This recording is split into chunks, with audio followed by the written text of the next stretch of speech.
Hello అండి, అందరికీ నమస్కారం. వెల్కమ్ టు మై ఛానల్ బ్రహ్మతో అమ్మ. ఈరోజు మన ఛానల్లో ఉలవచారు ఎలా తయారు చేసుకోవాలో చూద్దాం. కావలసిన పదార్థాలు: ఉప్పు, పసుపు, జీలకర్ర మరియు ఆవాలు, ధనియాలు, చింతపండు, కరివేపాకు, పచ్చిమిరపకాయలు, ఉల్లిగడ్డ, అల్లం, ఎల్లిపాయలు మరియు కారం. మనం ముందుగా ఉలవల్ని నానబెట్టుకోవాలి. అలా నానబెట్టుకున్న వాటిలో నుంచి ఆ వాటర్ని సపరేట్ చేసుకోవాలండి. ఆ వాటర్ మనకి ఉలవచారు చేసుకోవడంలో ఉపయోగపడుతుంది. అలా సపరేట్ చేసుకున్న ఉలవల్ని వేరే బౌల్లోకి తీసుకొని గ్యాస్ స్టవ్ ఆన్ చేసి ఆ ఉలవల్ని ఉడికించుకోవడానికి అలా గ్యాస్ స్టవ్ మీద పెట్టుకోవాలి. దానికి సరిపడా కొంచెం ఉప్పు యాడ్ చేసుకోవాలి.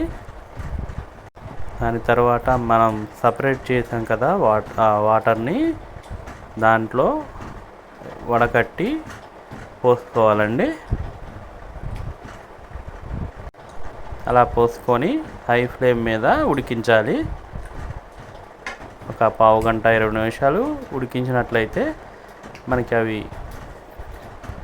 ఉలవలు ఉడికాయలు చూసుకొని ఆ ఉలవల నుంచి వాటర్ని సపరేట్ చేసుకోవాలి. మళ్ళీ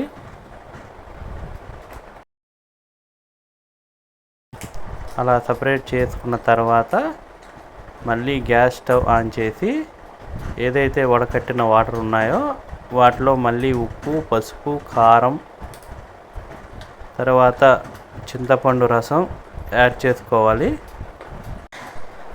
తర్వాత కొంచెం వాటర్ యాడ్ చేసుకొని కరివేపాకు, పచ్చిమిర్చి, ఉల్లిగడ్డ, తర్వాత అల్లం, కొబ్బరి గ్రైండ్ చేసుకొని దాంట్లో వేసుకోవాలి.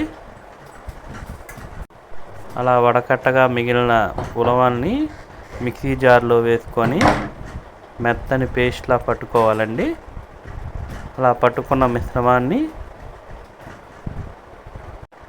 మిశ్రమాన్ని మరుగుతున్నటువంటి ఆ ఉలవచారులో వేసేసి కొంచెం నీళ్లు పోసి ఒక్కసారి తిప్పేసి కొంచెం ధనియాల పొడి యాడ్ చేసుకోవాలి. అలా ఒక 10 నిమిషాలు మరగబెట్టుకోవాలి. మరిగిన తర్వాత మనం ఈ ఉలవచారుకి తాలింపు రెడీ చేసుకోవాలి. కొంచెం నూనె యాడ్ చేసుకొని దాంట్లో పోపు గింజలు, ఎండుమిర్చి,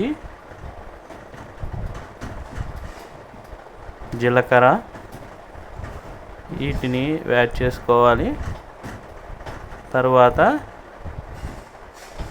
పోపు వేగిన తర్వాత కరివేపాకు వేసుకొని తర్వాత మనం మెత్తగా దంచుకున్నటువంటి ఎల్లిపాయలని ఈ యొక్క తాలింపులో వేసుకొని మనం ఈ ఉలవచారులో పోపు వేసేస్తే మన ఉలవచారు రెడీ అవుతుంది.